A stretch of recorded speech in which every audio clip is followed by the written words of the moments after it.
இது only tip of the ஒரு சின்ன டிராப் இன் த ஓஷன். ஓகே, இவங்க நினைச்சிட்டாங்க இந்த சின்ன வயசு பசங்களால என்ன பண்ண முடியும்னு சொல்லிட்டு அந்த திமிர்த்தனம் வச்சு ஏளனமா தட் இஸ் நக்கலா பேசுனது இந்த காக்ரோச் ஜனதா பார்ட்டி வந்திருக்கு. என்னன்னா அவர் வந்து கம்பேர் பண்ணாரு, இந்த இளைஞர்களை வந்துட்டு காக்ரோச் சொல்லி சொன்னார். என்னன்னா நீங்க வந்து ஒரு மூட்டை பூச்சி மாதிரி ஒரு ரத்தத்தை உரிக்கிற ஒரு கூட்டம் சொல்லிட்டு அது விளையாட்டா ஆரம்பிச்சது வினையா போயிருக்கு. இப்போ வந்துட்டு நீட் எக்ஸாம் வந்து இதுல வந்து எவ்வளவு ஸ்கேம்ஸ் நடந்திருக்கு. இப்போ ஆல்மோஸ்ட் இந்த 10 இயர்ஸ்ல 152 லீக்ஸ் நடந்திருக்கு இல்லையா? அப்போ வந்து ஆட்சியாளர்கள் தப்பு செய்யும் போது மக்கள் கேட்க கூடாதுன்னு எதனா சட்டம் இருக்கிறதா? முதல் பாயிண்ட் 1.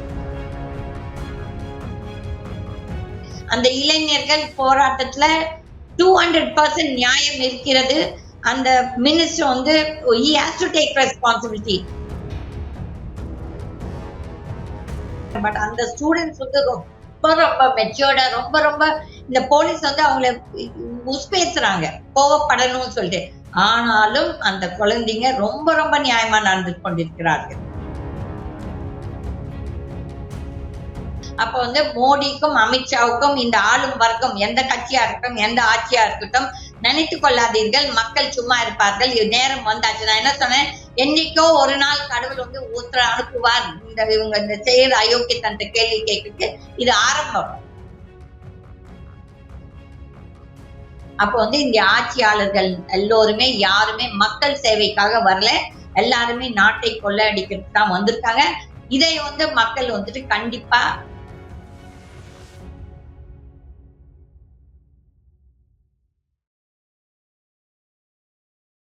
போர்வைக்கால அட்டகாச ஆடியோ ஆஃபர் ஸ்டார்ட் ஆகிருச்சு. போர்வைக்கால பொருட்கள் வாங்கி 1 கோடி மதிப்புள்ள கிஃப்ட்ஸ் வின் பண்ண வாய்ப்பை பெறுங்க.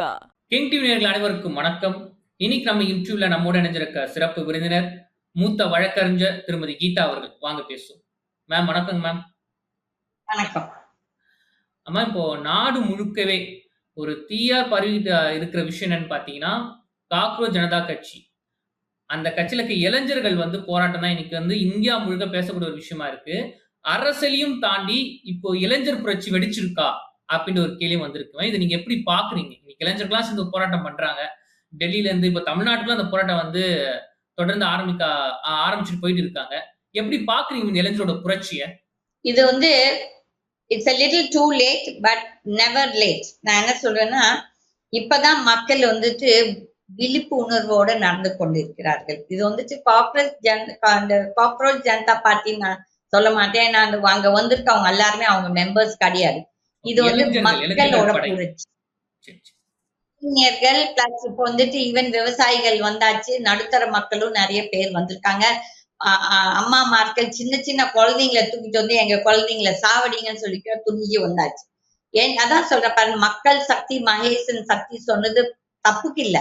அந்த காலத்துல என்ன சொன்னா, மக்கள் திரண்டாங்கன்னா இந்த ஆட்சியாளர்கள் எல்லாரும் துணியை காணும் துண்டை காணும்னு ஓட வேண்டியது. என்னன்னா இது வந்து ரொம்ப நாளா இந்த மோடிக்கு ஒரு நல்ல அடி இன்னைக்கு மக்கள் வந்து ஆரம்பித்திருக்காங்க. இன்னும் ஃபுல்லா வரல.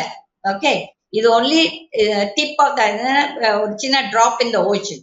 ஓகே, இவங்க நினைச்சிட்டாங்க இந்த சின்ன வயசு பசங்களால என்ன பண்ண முடியும்னு சொல்லிட்டு அந்த திமிர்த்தனம் வச்சு. இந்த ஆட்சியாளர்களுக்கு எப்பவும் திமிர்த்தனம் வச்சு இருக்குது. என்னன்னா அவங்க என்னெல்லாம் செய்யலாம், போலீஸை வச்சு சுடலாம், ஆர்மியை வச்சு சுடலாம், அந்த எண்ணத்துலதான் அங்க திமிர்த்தனம் வட்டா உட்கார்ந்துட்டு இருக்காங்க. இது வந்துட்டு ஒரு நல்ல மூவ். அன்னைக்கு வந்துட்டு இந்த சீஃப் ஜஸ்டிஸ் ஆஃப் இந்தியா, இன்றைக்கு இருக்கும் சீஃப் ஜஸ்டிஸ் வந்து ஒரு ஏளனமா தட் இஸ் நக்கலா பேசுனது இந்த காக்ரோச் ஜனதா பார்ட்டி வந்திருக்கு. என்னன்னா அவர் வந்து கம்பேர் பண்ணாரு, இந்த இளைஞர்களை வந்துட்டு காக்ரோச் சொல்லி சொன்னார். என்னன்னா நீங்க வந்து ஒரு மூட்டை பூச்சி மாதிரி ஒரு ரத்தத்தை உரிக்கிற ஒரு கூட்டம் சொல்லிட்டு அது விளையாட்டா ஆரம்பிச்சது வினையா போயிருக்கு. சொல்லுவாங்க விளையாட்டு வினையா போகும். அது விளையாட்டு வந்துட்டு அந்த நக்கல் பேச்சு வந்து ஒரு சில இளைஞர்கள் விளையாட்டா ஆரம்பிச்சது. இன்றைக்கு கடவுள் வந்து ஒரு புள்ளி போட்டிருக்காரு, ஆரம்பிச்சு வச்சிருக்காரு. Okay, it's starting. ஓகே, இந்த நீட் போராட்டம் வந்து அவங்களோட போராட்டம் நியாயமானது. நான் எவ்வளவு தடவை சொல்றேன், நான் வந்து ஒரு எஜுகேஷனிஸ்ட்.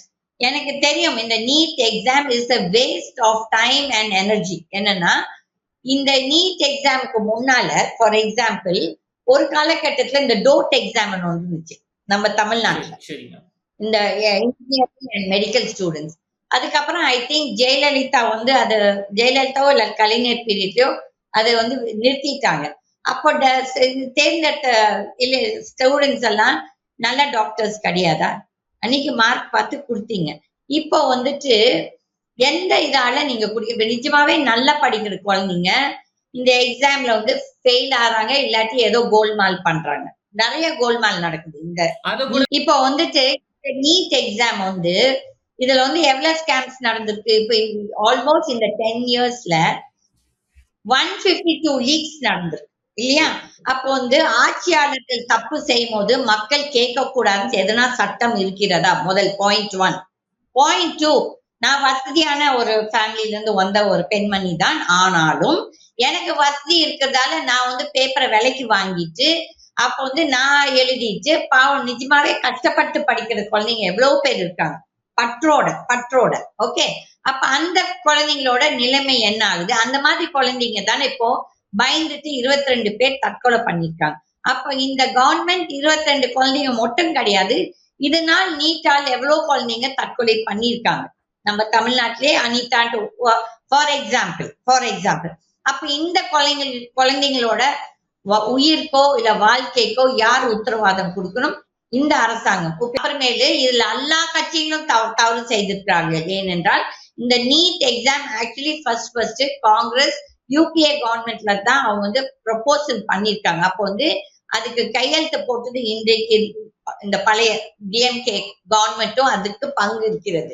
அதனால யாருமே நான் தவறு செய்யலன்னு சொல்ல முடியாது. இந்த அரசியல் கட்சிகள் எல்லோருமே யார் அந்தந்த காலகட்டத்தில் அந்த கவர்மெண்ட்ல இருந்தாங்களோ, யார் கையெழுத்து போட்டாங்களோ இவங்க எல்லாருமே ரெஸ்பான்சிபிள். பாயிண்ட் 3. 4வது வந்து இந்த நீட் எக்ஸாம் வந்து அப்ப வந்து அப்ப ஏன் 12th எக்ஸாம் வைக்கிறீங்க? 12th எக்ஸாமே வைக்க வேண்டாம். மெடிக்கல் போகணும் பல பிள்ளைங்களுக்கும், இன்ஜினியரிங் போறது பிள்ளைங்களுக்கும் எக்ஸாமே வைக்க வேண்டாமே. அப்ப எதுக்கு இந்த எக்ஸாம்ஸ்? அப்ப எதுக்கு அந்த ஸ்கூல்ஸ் நடத்துறீங்க?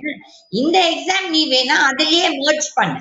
நீ நீட் சொல்ற அந்த சப்ஜெக்ட் இருந்து அந்த பயாலஜி இதெல்லாம் ஒரு மெர்ஜ் பண்ணி இந்த எக்ஸ்பர்ட்ஸை வச்சு அது ஒரு சப்ஜெக்டாவே 8th ஸ்டாண்டர்ட்ல இருந்து நீ கொண்டு வந்து 12th நீ எக்ஸாம் அதோடய முடிச்சிருவாங்க. இப்ப என்ன இந்த காலகட்ட குழந்தைங்களுக்கு ஃபர்ஸ்ட் வந்து அப்பா அம்மாமார்கள் மேலேயும் தவறு இருக்கு.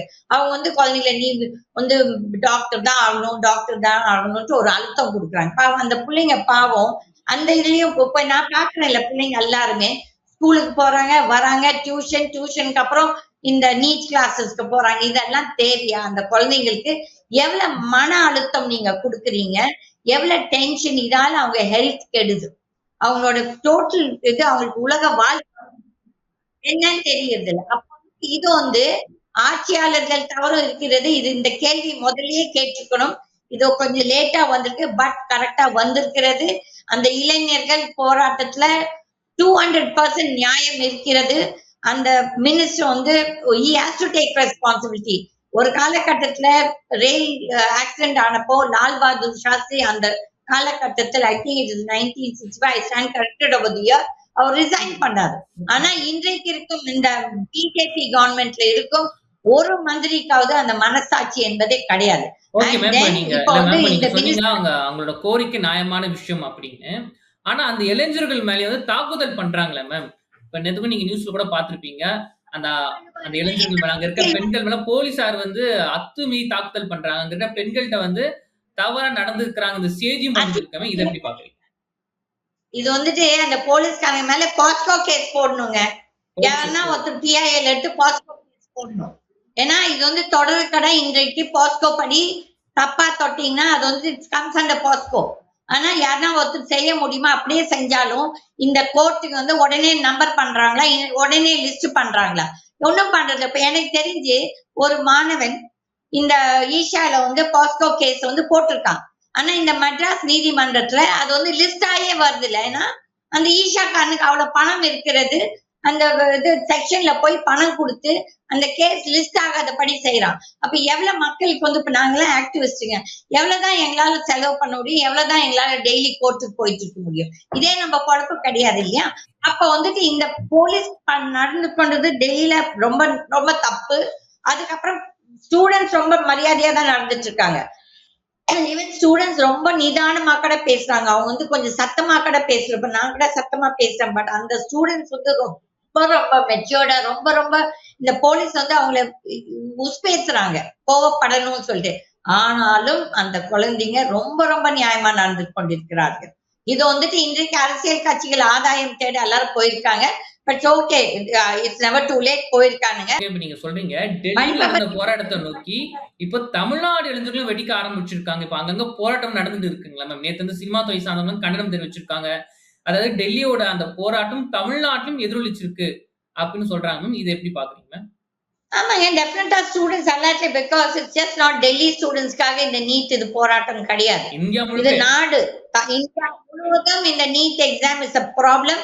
நாட் ஒன்லி நீட், அந்த ஜேஇஇ, இந்த யூபிஎஸ்சி, இந்த எல்லாத்துலயும் ஸ்கேம்ஸ் நடக்குது. அப்ப வந்து நிஜமாவே கஷ்டப்பட்டு படிக்கிற குழந்தைங்களுக்கு என்ன நியாயம் நீதி இந்த நீதிமன்றங்கள் வழங்குது. இப்ப வந்துட்டு இன்றைக்கு முந்தா நேத்து சீஃப் ஜஸ்டிஸ் என்ன சொல்லிருக்கார், we won't waste our time, we don't have time to see these videos.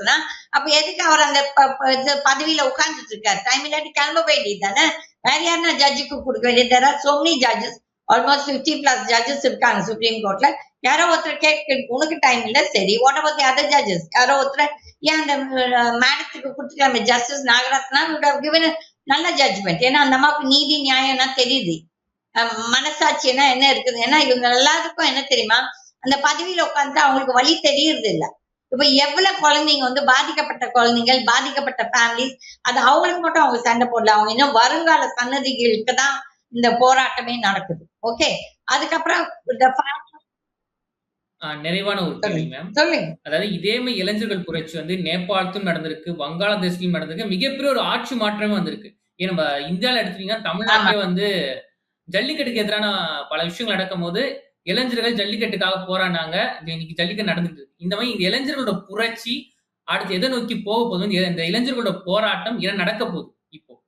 இந்த போராட்டம் இன்னும் பெருசாதான் போகும். இவங்க நினைச்சு கொள்ள வேண்டாம் இவங்களை வந்துட்டு ஷூட் பண்ணிட்டு எல்லாரும் பயந்துட்டு ஓடிடுவாங்கன்ட்டு. நீங்க பாருங்க அந்த நிறைய வீடியோஸ்ல அவங்க துணிஞ்சுதான் நிக்கிறாங்க, சொல்றாங்க நாங்க we are ready to give our lives சொல்லிட்டு.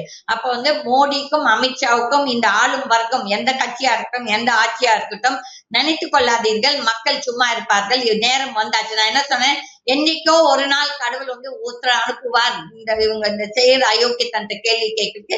இது ஆரம்பம், இன்னும் இது முடிவு கிடையாது, இது ஆரம்பம்.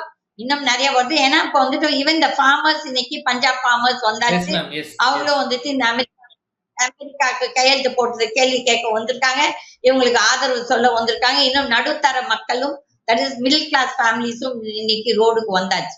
இதுல வராதது யாரு தெரியுங்களா, இந்த பெரிய பெரிய காலேஜ், இந்த மெடிக்கல் காலேஜஸ் நடத்துறானுங்க பாருங்க, அவனுங்களும் ஒரு அயோக்கியர்கள். இந்த ஆட்சியாளர்கள், இந்த பியூரோக்ராட்ஸ், இவங்க எல்லாரும் இந்த பாருங்க. டெஃபினட்டா இந்த போராட்டம் ஒரு பெரிய இதா வந்து ஒரு மாற்றம் வந்தே தீரும், இது என்னோட நம்பிக்கை. அதாவது இளைஞர்கள் புரட்சி ஒரு கட்டத்துக்கு அப்புறம் இந்தியர்கள் புரட்சிகளா மாறும் நீங்க சொல்றீங்க, கரெக்ட்டுங்களா? ஆல்ரெடி ஆரம்பிச்சாச்சு, ஆல்ரெடி எல்லா ஸ்டேட்லயும் ஆரம்பிச்சாச்சு. ஆனா நீங்க பாருங்க, இப்போ கேரளால அந்த கவர்மெண்ட் ஸ்டூடெண்ட்ஸ் அடிச்சிருக்கு, அது காங்கிரஸ் கவர்மெண்ட் பேசுறது. அங்க டெல்லியில ஒண்ணு பேசுறாங்க, இங்க ஒண்ணு பேசுறாங்க. அப்ப வந்து இந்த ஆட்சியாளர்கள் எல்லோருமே யாருமே மக்கள் சேவைக்காக வரல, எல்லாருமே நாட்டை கொள்ளையடிக்கிறதுக்கு தான் வந்திருக்காங்க.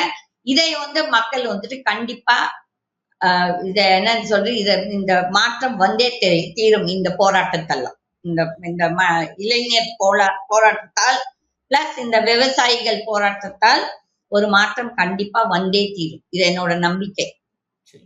நன்றிங்க மேம். இந்த இளைஞர்கள் புரட்சிகள் பத்தியும் அடுத்து இந்த போராட்டம் எதை நோக்கி போகுது அப்படின்னு நிறைய விஷயங்கள் கூட பகிர்ந்துக்கிட்டீங்க. நன்றி, தொடர்ந்து பேசுவோம். தேங்க்யூ. போர்வைக்கால அட்டகாச ஆடியோ ஆஃபர் ஸ்டார்ட் ஆகிருச்சு. போர்வைக்கால பொருட்கள் வாங்கி 1 கோடி மதிப்புள்ள கிஃப்ட்ஸ் வின் பண்ண வாய்ப்பை பெறுங்க.